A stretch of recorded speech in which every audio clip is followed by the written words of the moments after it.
hubby's retirement, do you have plan of staying in the Philippines? Okay na ba kayo ng biyanan mo? Masakit? Or 4 na anak nawawala sa'yo, di ba? Good morning, Philippines! Hi guys! Salamat sa pagbabalik. Mirian po ito guys. Andito na naman ako dahil I posted something. Nagpo-post ako sa Facebook ng mag-Q&A ako. Bakit sobrang puti? Thank you sa mga nag-comment. At saka thank you sa inyong lahat na nag-support sa channel ko. And yes, so nag-support sa mga mukbang ko, kainan kahit tumataba na ako. So yun, hanapin ko lang yung ano guys sa Facebook at i-answer natin yun. And yeah, so hanapin natin ha. Hindi nyo pa ako kilala, si Mirian po ito. And nag-upload ako ng video everyday dito sa channel ko. At yeah, so maraming mukbang. At saka tignan nyo naman tong mukha ko, lumalaki ng lumalaki. And then I decide, kailangan ko na talagang mag-exercise guys, the Q&A. Okay, first question is from Ju Ares. Okay, Miss Ann, ask ko lang bakit maganda ang mga Bisaya. Lahat naman tayo sis magaganda, Bisaya man, Tagalog, American, Australian, lahat naman tayo magaganda, okay? So joke lang daw sabi niya. Wala akong pangutana kasi kita ko naman okay at lipay kaayo kasi imong life.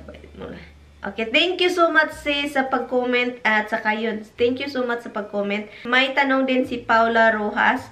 Ang tanong niya is, sis, kailan mo makasama si hubby mo sa video?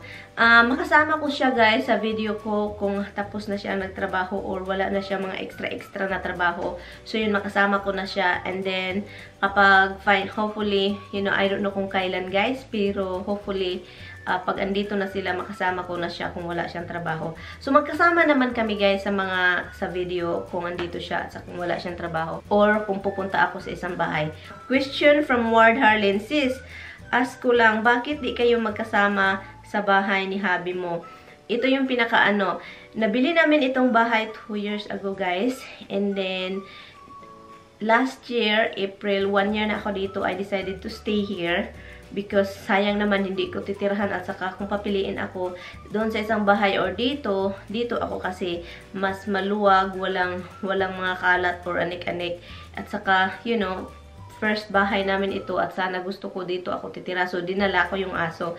And then, dahil andun pa yung ina niya sa isang bahay, nandun pa kasi yung mga gamit niya at saka also malapit-lapit sa trabaho niya yon compare dito at saka doon. So, doon nakatira yung asawa ko dahil andun pa yung ina niya at saka malapit-lapit pa sa trabaho din. So, yun. Thank you sis sa question. Tanong galing kay Kud Hijon Juvenil Luzano. Ang tanong niya is, tanong ko lang po, paano po mabasa ang message sa Filipino Cupid kasi po nakalock lahat. Kailangan po ba daw upgrade at may babayaran po siya? Marami namang nag-comment sa kanya dito. Sis, wala akong alam sa mga Cupid. Sa Cupid na ano, kung ano mga dapat gawin para ma-unlock yung mga messages. Parang nagbayad, para atang magbayad or ang lalaki magbayad. Pero hindi ko alam. Pero for sure, pero maraming nagre-reply sa kanya. And thank you sa mga nag-reply kay sis Kud Hijon. And yes, so thank you so much sis for dropping your question. At saka, and thank you also sa mga nagko-comment back sa kanya na tumutulong. At yes, so salamat sa inyo po. Question from Ruth Simbolan. Hi Guapang sis, my question is, after your hubby's retirement, do you have plan of staying in the Philippines for good? Parang gusto ko sis, kung mag-retire man, kasi itong si Tammy, parang wala sa isip niya yung mga retirement. Gusto niya trabaho kahit ugod-ugod na. So, yun ang nasa isip niya, pero for sure, hindi niyan mangyayari. And so, ang plano ko, sabi ko sa kanya, gusto ko sa Pilipinas kami titira. Doon kami, bibili kami ng malaking lupa, at saka magpundar kami ng maliit lang na bahay na kahoy sa gitna ng lupa kasi gusto namin malaki property. Bahala na yung maliit na bahay, kahoy lang, maliit, basta meron kami matirhan at saka maraming property kasi plano ko kasi aso. Pero hindi siya sure sis kasi ako lang naman yung gusto kasi country natin yun, di ba? Gusto kong bumalik sa Pilipinas pero yung asawa ko kasi andito yung family, hindi pa talaga namin napag-usapan. Napag-usapan namin na sa Pilipinas, ganitong gawin namin, ganyan. Pero hindi namin talaga na ano na dun tayo. Pero ako lang talaga yung gustong-gusto. Kung hindi man kami makatira sa Pilipinas, guys, pag retirement na siya, hindi kami dito sa New York kasi sobrang mahal dito sa New York. So, parang sa tingin ko, kung hindi man sa Pilipinas, sa ibang state ata kami, yung mga hindi dito sa New York talaga kasi mahal lahat, guys, as in mahal. Thank you, sis Ruth, for the question. Tanong from Sheena Kiambao. Tanong ko lang, sis, kung ano pinakamahirap pag nagsisimula ka pa lang sa US? Yung nakikisama sa ibang lahi at paano nakakasurvive pag first time. Salamat, sis, sana mapansin mo to. Okay, yung pinakahirap talaga, tanong ko lang, okay, kung ano pinakamahirap pag nagsisimula dyan sa US. Ang sa experience ko lang ha, ang pinakahirap kasi yung sa akin talaga is yung mag-communicate. For sure kayo, makakommunicate kayo ng maayos. Kasi ako noon, sobrang hiya-hiya pa talaga ako, guys. Akala ko kasi yung communication kasi, di ba, puti sila, dapat English proper, pagtawanan. Hindi pala dito, guys. Walang mga magtatawa-tawa dyan kapag mali-mali grammar mo. Ang pinakauna talaga is mag-adjust, guys. Sa culture nila, guys, yung iba-iba sila. Wala kang pamilya kapag may problema or magkasakit ka. Ang pinaka-easy na yun yung kung pagpunta mo dito at saka yung family very okay kayo at saka walang problema, walang mga chismisan at walang mga kahit anik-anik. Nung noon, hindi talaga ako nagsasalita. Or, nagsasalita naman ako, sis, pero kapag nalalabas ako at saka maraming mga puti, para akong matamimi ba. So, yun ang pag-adjust ko, parang sobrang hiya talaga ako magsasalita na English sa harap ng mga Amerikano, baka mali yung ano ko.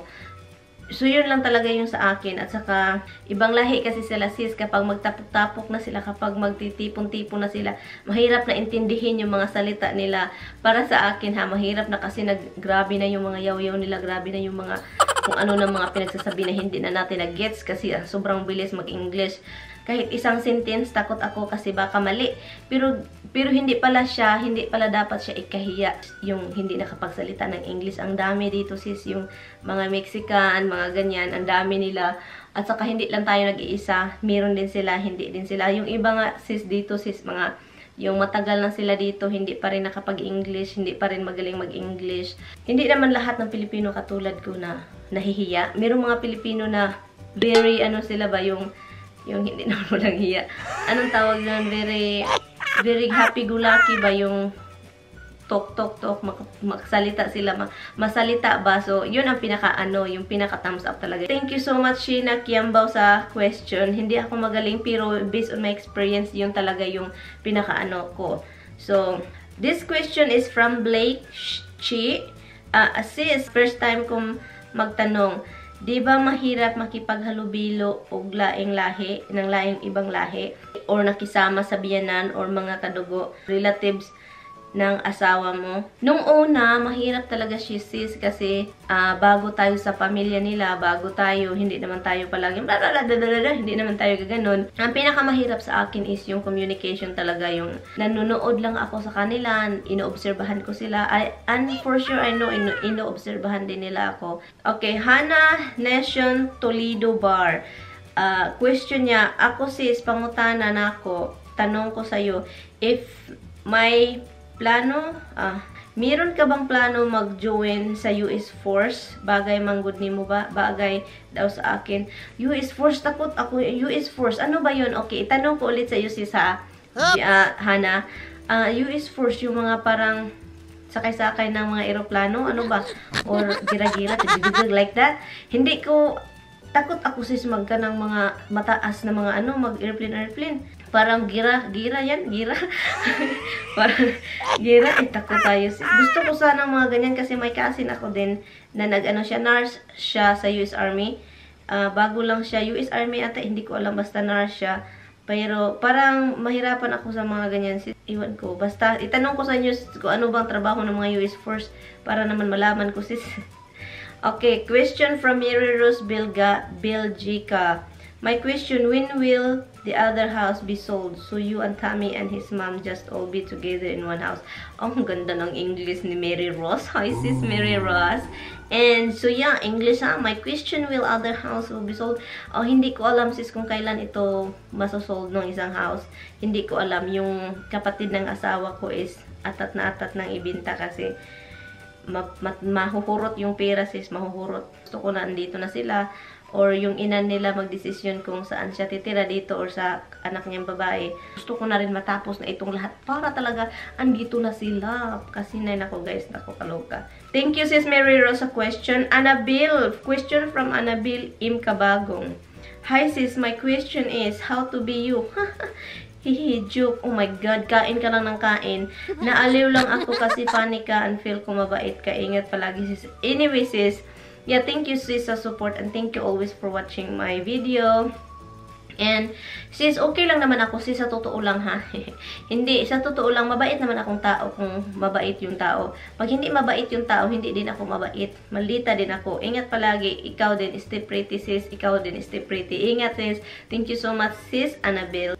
Okay, this question is from Jubilita Vil Koiki. It's from Jubilita. She has a YouTube channel. So, hi sis Jov. Hi B.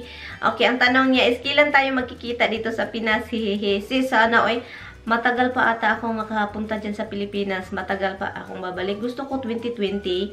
So, tingnan natin kung ano mangyayari sa 2020. So, yeah. So, punta ka sa Cebu sis ha. Punta ka sa Cebu. Magkikita tayo sa Cebu sis. Ikaw talaga yung papuntahin sa Cebu. Thank you, sis! Jubis! Thank you, B! Sabi pa ni Gisnalyn Iko Santander, sabi pa niya, pag sana makalipat na kami sa dito na bahay na to. And yeah, so thank you for the comment. Okay, question from Ludi Minty Flores. Hi ate, my question. Kailan ka po uuwi ng Pinas? Watching here at Doha, Qatar. Pa-shout out po ate. Hi sis Ludi Minty Flores. Thank you so much for dropping by. Salamat sa pag-comment. And yeah, so hindi ko pa alam kung kailan ako makauwi. Plano ko 2020 pero tignan natin kung anong mangyayari sa 2020. Question from Cindy. Hi sis, thank you so much sis for Hi Mary Ann.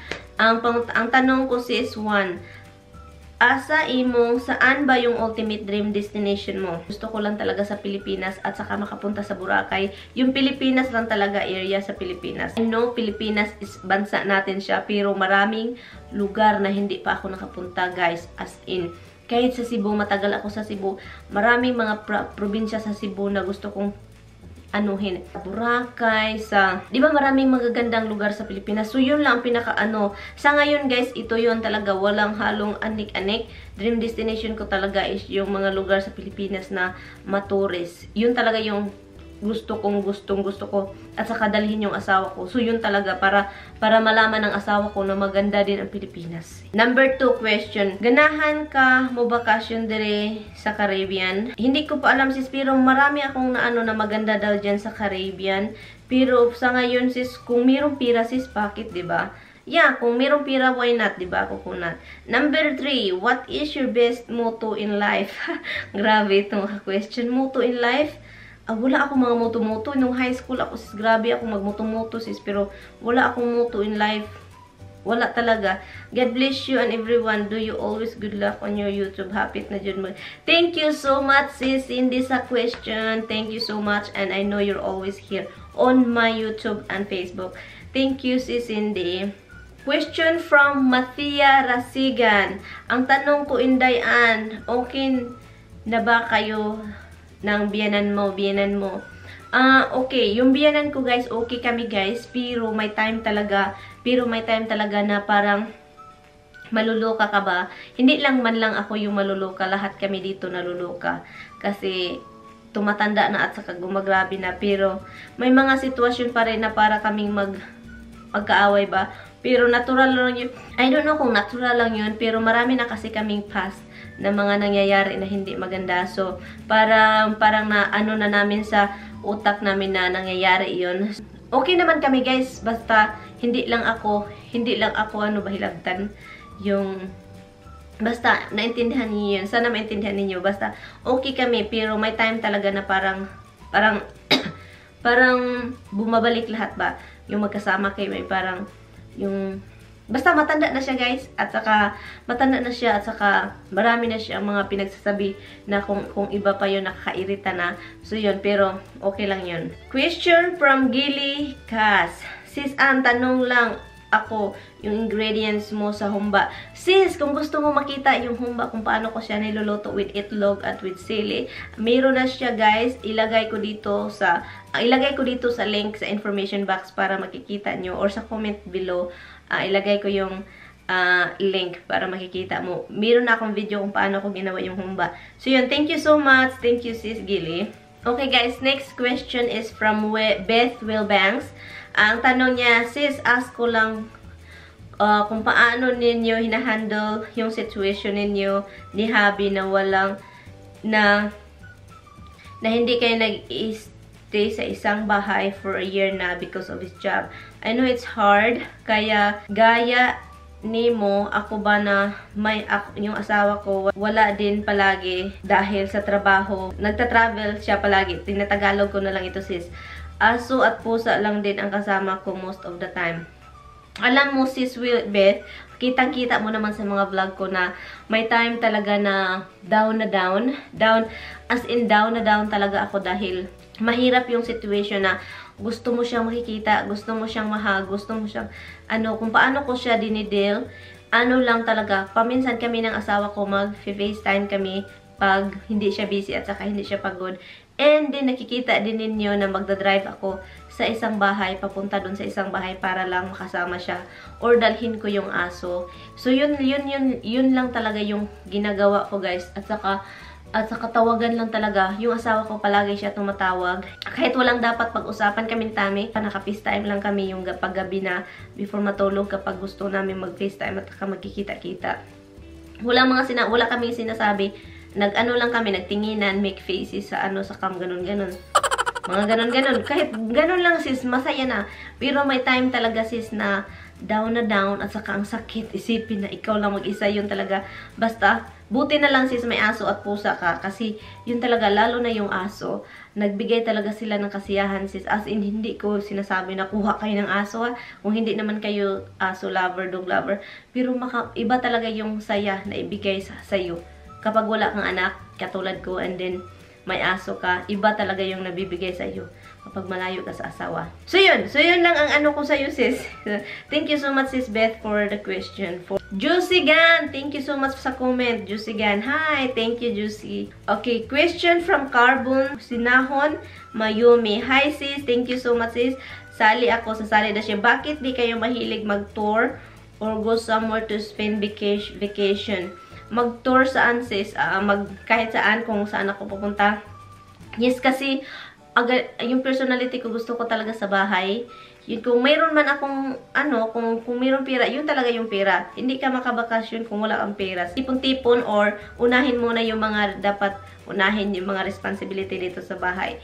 And mahirap na din ako may aso, may pusa, 'di ba? Ang hirap talaga aalis na naiwan mo tong aso kasi para silang bata sis. So yun, isa din yun sa mga rason. Yung pera at saka parang meron na din akong anak na alalahanin ko yung mga aso ko at pusa. So yun talaga, masaya na ako dito sa bahay. As in, masaya na talaga ako. Kung meron mang magyaya na mag-road trip tayo, bakit hindi, di ba? Road trip, pero bahin-bahin tayo sa bayad guys kasi mahal. Okay, last question. Ito yung mga tinatanong na maraming nagtatanong kahit noon pa. At sinasabi ko na noon na hindi ko na siya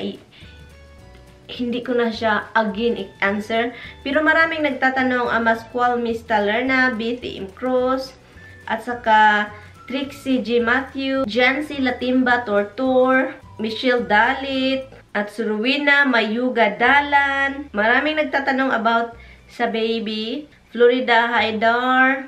Ito na lang yung basahin ko. Hi sis, my question is, do you have a plan to have a baby and tell me you come from your womb? And how many? Hindi yung pits. Ha? Thanks a lot. Okay. At saka may nagtatanong din kung gusto kong magkaanak, ano bang gender? Male or female? Okay, ito yung ko.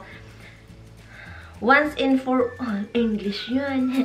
Once and for all, gusto namin magkaanak. Okay, si Tammy is a kid lover. Si Tammy as in kid lover. Maganda kung meron kaming anak guys. Si Tammy yung pinaka, alam ko naman bias, pero si Tammy talaga is very, siya guys, parang, basta dun siya sa bata guys. Pinaka, mahal talaga. gusto niyang bata, guys. Pero wala pa naman, guys. Uy, bakit ba? Ginoo ko, gipaningat ako na maraming singot ito. Hindi. Gusto namin ng baby. Gusto ko na rin ng baby. Gusto namin makita namin yung liwat namin. Yung anong mukha ng sa amin talaga, yung baby talaga, not baby. Okay? Gusto, may curiosity kami, guys. Mag-usap-usap kaming dalawa, guys. Mag-curious kami. Ano kayang mukha? Gusto, sa dami gusto ko. Ayaw ko, kung magkaanak tayo, ayaw ko yung mukha sa akin. Sabi niya, gusto niya sa akin. Sabi ko, no, gusto ko sa iyo. Malaki ilong, taas, ganyan. Ganyan kami, guys. May mga usapan kami, mga ganun. Pero, hindi pa dumating, guys. 10 years na kami, hindi pa dumating. So hinihintay na lang namin kung anong mangyayari. Kung wala, guys, huwag na natin huwag na nating ipugos. Huwag na nating ipugos. Kasi, masisira yung utak namin sa kakaisip, bakit wala pa. Diba? So, hindi ko na i-open up lahat. Yung kung ano man, bakit nga, no? Pero gusto namin, guys, magkaanak. And then, yeah, so, sa mga tao dyan na makaintindi na hindi ko na siya i-open up next. Kasi, yeah, so, itong sa mga baby, sa mga anak-anak, kung meron man, of course, gusto ko yung galing sa tiyan ko, At alam nyo, na pag-usapan din namin yung mag-adapt. Alam nyo, guys, mag-adapt sa Pilipinas, guys, na pag-usapan namin. Ang problema kung mag-adapt ka sa Pilipinas, pupunta ka pa, ako or si Tami, kaming dalawa, or ako, pupunta sa Pilipinas, mag-stay sa bata na i-adapt namin for 2 years. Hindi namin kaya yan ni Tami, guys, 2 years na hindi magkikita, okay? So, hindi namin talaga Plus, yung expenses pa, ang mahal. Kung ako man, gusto ko, of course, yung galing sa tiyan ko, na dito lumaki sa tiyan ko, at saka iluwal ko, yun, of course naman, lahat naman ng mga babae, ganun yun, no? At saka kung dito kami sa US na magpa-doktor, na ilagay dito sa tiyan ko, ang mahal, guys, at saka maraming mga pangyayari, na meron kaming nakilala na gumagawa ng ganyan 3 times, guys. Alam nyo, ang mahal, guys, kasi 3 times niyang ginawa dahil hindi talaga siya sure, at saka mapunit pa yung nakunan siya 2 beses, at saka yung pangatlo niya, alam nyo, yung pangatlo niya is nakunan siya, at saka basta hindi ko na alam yung last, pero nakunan siya sa pangatlo kasi naging 2 yung nasakyan niya, napatay yung isa, at saka hindi pa nga sure kung mabubuhay yung isa na natira. So yun ang pinakamahirap, emotional, wallet draining pa siya, ang mahal pa, hindi pa sure, na wala pa yung anak mo, sobrang sakit, pangatlong beses pa siya, at saka 4 na, kasi 2 yung pangatlo, ang sakit, or 4 na anak nawawala sa'yo, diba? So yun talaga. So, gusto ko lang sabihin sa inyo na hindi talaga siya easy. Kung darating man siyang kuusa, kung ibigay man talaga sa Panginoon, siya lang talaga ang mayalam. Kung ibigay man, ang saya-saya namin, guys, as in, guys. Alam ko na hindi na matanda na ako, at saka yung asawa ko matanda na rin. At saka kung hindi man ibigay, so pasalamat naman tayo dahil magandang katawan natin. Okay? Hindi tayo binigyan ng sakit. At saka, so yun lang. At saka kung female or male, si Tami at ako gusto namin babae. Kung meron man ha, kung ang gusto ng asawa ko, babae. Gusto ko rin babae. Pero kung darating man yung panahon na yun, kung ano man yung ibigay, kasi 'di ba, ang hirap na nga magka-baby. Kung ano man yung ibigay sa amin, tanggapin namin, guys. Kung bading man or tomboy, babae, laki, tanggapin namin, guys. Bahala na, guys, Batman. At saka may nagtatanong last dito, why don't you have a job beside YouTube? When you get older here in America, have to pay Social Security for when you get older. Unless you can collect from your husband's Social Security, plus it takes 10 of working before you get wasted from Social Security. Hindi ko iniisip yung mga ganon. Alam nyo naman, okay, future, iniisip natin yung future, diba? So, okay, I did work before, pero noon lang yun, okay? Noon. Pero bakit nag-YouTube ako? Kasi gusto ko mag-YouTube. At hindi naman ako inano ng asawa ko, sis, dapat magtrabaho ka. I know good, maganda din para sa akin na magtrabaho ako. Kasi matagal na akong hindi nagtrabaho. 'Di ba alam niyo guys na doon ako nakatira sa isang bahay, wala pa ito. So hindi ako nagtatrabaho dahil parang may kasama yung ina nila, 'di ba? So kaya hindi na ako makapagtrabaho, para nandun lang ako para makasama ko yung ina nila or mabantayan ko. So, kaya wala akong trabaho. So, ngayon, na nandito na ako sa isang bahay at saka hindi ko na nakasama yung ina ko, naka-start naman ako ng YouTube at saka nag-usap kami ng asawa ko, ano ba, magtrabaho ba ako or hindi pa, i-concentrate ko na lang itong YouTube. Magpasalamat ako kung ano mang meron ako ngayon. At saka yung isip ko, darating din yung Panginoon, hindi naman lahat magtipon ka ng pera at tipon ka ng tipon hanggang maging mayaman ka. Saan mo yan dadalhin yung pera mo, 'di ba? So kung meron kang pera, ano mo na yan, i-spend mo na yan, mag-enjoy ka na sa life mo. Pero yeah, so tama ka rin naman dapat in the future, 'di ba?